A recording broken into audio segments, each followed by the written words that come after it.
Donald Trump just said something that a lot of Americans need to hear, that a lot of conservatives need to hear.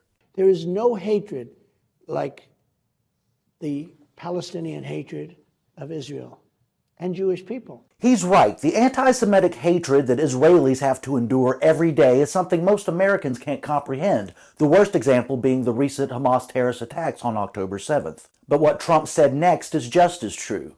And probably the other way around also.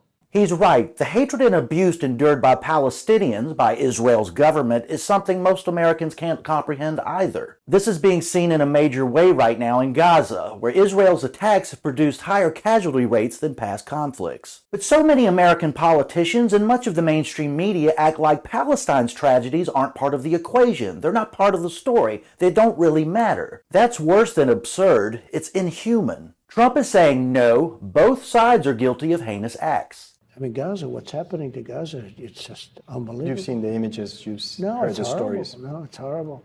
It's horrible on both sides. Why is it necessary to recognize that it's both sides? Because how do you ever get to some sort of peace arrangement without recognizing that? I mean, the U.S. shouldn't be involved at all, but unfortunately, we've been involved in a very deep way for a very long time. Say what you will about Donald Trump, but he's been one of the very few major American political figures to voice the plain reality that both sides bear guilt, especially saying this to his large Republican audience, many of whom need to hear it. It's horrible on both sides. It's horrible on both sides.